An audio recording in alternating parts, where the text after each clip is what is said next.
முழுவதும் சிபிஐ விசாரணை வேண்டும் என்று எதிர்க்கட்சி தலைவராக இருந்த ஐயா ஸ்டாலின் அவங்க கேட்டாங்க.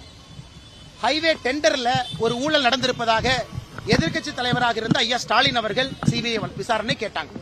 இதெல்லாம் எதிர்க்கட்சி தலைவராக இருந்த பொழுது சிபிஐ விசாரணை வேண்டும் வேண்டும் வேண்டும் என்று தமிழகத்தில் ஐயா ஸ்டாலின் அவர்கள் கூறியது. அப்ப அண்ணன் சீமான் அவர்கள் ஏன் கருத்து சொல்லல? அப்ப தன்னாட்சிக்கு எதிராக இல்லையா?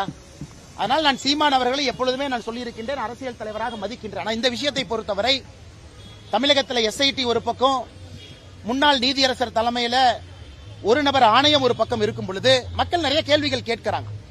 ஏன்னா சம்பந்தப்பட்ட டிவிக்கே கேள்விகள் கேட்கிறாங்க. பாரதிய ஜனதா கட்சியினுடைய 2 நபர்கள் தனிப்பட்ட முறையில் உச்சநீதிமன்றத்துக்கு அவங்களும் போயிருக்கிறாங்க. தமிழ்நாடு அரசும் தன்னுடைய வாதத்தை வைத்திருக்கின்றார்கள்.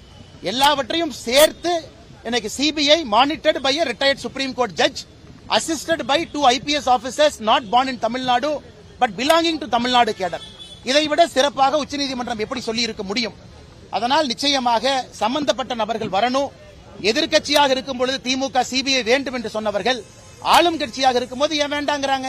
இதே 2023 ஆகஸ்ட் மாசத்துல தான், ஜூலை ஆகஸ்ட்ல தான் சிபிஐக்கு கொடுத்திருக்கக்கூடிய அதிகாரத்தை வித்ட்ரா பண்ணாங்க. ஏன் வித்ட்ரா பண்ணாங்க? இதற்கு முன்பு கலைஞர் கருணாநிதி அவர்கள் இருக்கும் பொழுது அதிகாரத்தை வித்ட்ரா பண்ணலையே. அப்பெல்லாம் ஜெனரல் கன்சென்ட் இருந்துச்சுல்ல. இவங்க 2023 தானே ஜெனரல் கன்சென்ட் வித்ட்ரா பண்ணாங்க. அதன் பிறகு இதே முதலமைச்சர் அவர்கள் Ajith Kumar murder case CBI கொடுக்கலையா? கொடுத்தாரு. ஏன்? யாரோ 2 போலீஸ்காரங்க தானே மாற்றாங்க, நமக்கு என்னன்னு கொடுத்தாரு.